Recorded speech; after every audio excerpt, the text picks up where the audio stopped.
Hey, the Bears did not experience amazing at all last year, and after looking at the start to their schedule, I doubt they will experience it early on this year. To start the year, Vikings, Lions, Cowboys, 2 divisional opponents, and 3 conference opponents. But I want to draw y'all's eyes to the end of the schedule. Right column, start with week 13. Eagles, Packers again, 16. Niners are always going to be tough, especially on the road. And then you end the season with the Detroit Lions, a game that may have major playoff implications. You give me hype, bro. Well, you just said that. You give me hype for football, man. Forget about this schedule, at least. Can we get to freaking training camp? Oh, we got to wait 120 days until the opening kickoff. 120 days. It may be 112, but there's a 1 and a 2 in there. Yeah, you're right. Can Caleb afford to get off to a slow start? Because, Chase, I don't think there is a way that Caleb Williams can afford to start 0-2 and for sure not 0-3. My idea is this. We thought he was going to be amazing and generational last year. It's fine. You're not. You're a rookie. But at the point in time in which we give you an amazing offensive mind in Ben Johnson, we give you a first-round pick in offense at tight end, Loveland, then a second-round pick at receiver in Burdens. And then we acquire Joe Tooney from the Chiefs. And then we acquire, I believe, Jonah Jackson from the Rams. We give you 3 new starting offensive linemen. Drew Dalman. A new starting tight end. A new starting wide receiver. After drafting a first-round wide receiver, Caleb, if you struggle again, will you ever be good? That's the question that's fair to ask. Now, it's human nature, Chase. Not that it's realistic. Yeah, you're right. I was thinking about this myself, Chase. I went to the Olympics this past year, James Jones. Came back from the Olympics, and all of a sudden I had this lingering cough. I go to see this expert physician, and he's like, hey, Acho, do this and do that, and And I still had this lingering cough. Chase, you don't want to been coughing for a year and a half. And I still have this lingering cough. And the doctor was like, hey, big dog, do this, do that, you'll be fine. But it kept occurring. Then finally, after 3-4 months, I was fine. I'm thinking about this similarly to the schedule. At the point in which you got the expert physician in Ben Johnson, if you're still struggling, I'm just wondering, Caleb, are you always going to struggle? Now, obviously, the cough is gone and your boy is fine, but the point in which you see the expert physician, you get the expert head coach in Ben Johnson, if you're still struggling, are you ever going to be good? Obviously, I believe he will, but those are the questions that will happen after week 3 if they struggle. I think that's a really fair question if he struggles the whole season.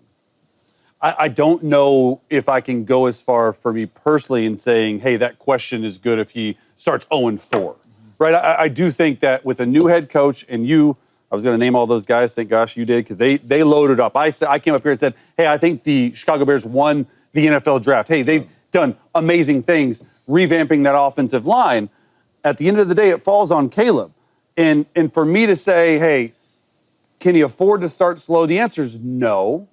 But I think 2-2 at the bye is doable. I don't know if you think that's slow based on the schedule and what they have the first 4, right? 2 division opponents. If they start 2-2, like I think they really have to beat the Cowboys and Raiders in week 3 and 4. I don't necessarily know if they'll beat the Vikings and Lions in week 1 and 2. And here's why I say this. Like I would say, talent-wise on the Bears roster, they have similar or better talent than a lot of the teams they face. Yeah, very true. Talent does not win football games. It is the entire situation of Ben Johnson being there, implementing his systems, especially on offense, defensive team. They're always usually pretty good in the thick of this and scoring points per game, stuff like that. When you look strictly at offense, though, it usually takes 4 to 5 weeks for an NFL offense with a new offensive coordinator and new weapons to really get a feel for what their identity will be. And so if he starts slow in 1 and 3, we've seen plenty of stuff, right? Who knows if they're going to make the playoffs? I don't know the stats in 1 and 3, but I do think that actually in this scenario, a week 5 bye, which they have, could potentially help the Bears.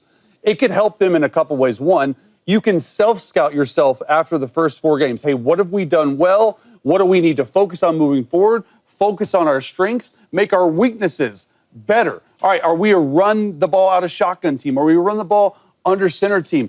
What do we want Caleb to be? Do we want him to be an RPO guy? Can he be what Jared Goff was in Detroit for Ben Johnson? All these answers can hopefully get answered by then, and at least then they have a week to go self-scout, during bye week and understand, hey, this is the formula for moving on, and especially mentally. That's where I want to go before I end here. Mentally for Caleb Williams, we've seen some flashes physically. Mentally, how does he handle this new offense? How does he handle all the spotlight being on him? Because everyone knows in America that the Bears did everything in their power to make Caleb Williams an elite player. Now it's your job to go out there and do it. You know, my answer was yes, he can afford to start slow because new offensive coordinator Ben Johnson, new playbook, all that. You're learning that you're on the fly. But nah. The excuses is gone. It's time to show up, and it's time to go out here and be the franchise quarterback and ball out. Acho just said it loud and clear. They brought you the offensive-minded coach, and he brought you offensive-minded players that are ballers. From the offensive line in the trenches to the tight end to the receiver, you have arguably the best three receivers trotting out there in 11 personnel in the National Football League when you talk about from top to bottom, when you got Roma Doomsday, you got DJ Moore, and you just drafted the young Burton from Missouri. And you have a young tight end, and you have Swift in the backfield still, and you have a really good offense. The excuses is done. And then not only that, as I'm looking at the schedule, y'all, so last year, Bo Nix was better than him. Check? Check. Talk to me. Check? Check. Bo Nix is better. Jaden Daniels was better than him. 2 checks. They talking about Drake May is better than you. He played better than you when he got in the game, right? And he ain't have all the opportunities that you had, right? Michael Penix came in the game. You can argue if he is going to be better than you. And then you tell me you're going to open the season and J.J. McCarthy missed the whole dang year and he beat you and plays well, and that coach got him to ball out and played well. We can't sit here and say it's the coaches and all that stuff now. Like, at one point, you got to show up and you got to be that dude. Offensive guys, can I say something that worries me? Last year, Ben Johnson, offensive mind for the Detroit Lions, first 3 games of the season, I found this incredibly fascinating. First 3 games of the season averaged 21 points per game. The next 14 games in the season averaged 36 points per game. Dog, it takes a while. To your point, Chase, it takes a while for offenses to get clicking, particularly offenses with a lot of new pieces, which the Bears have, and an offense learning a new offense, which the Bears are currently doing.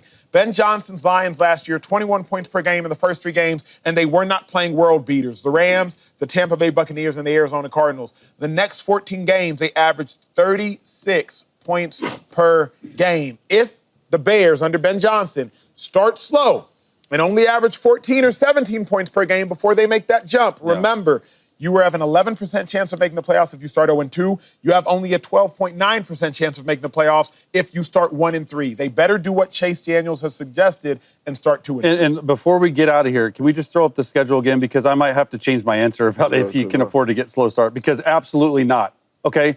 They have to be 3-1 if they want any chances of the playoffs. I say this.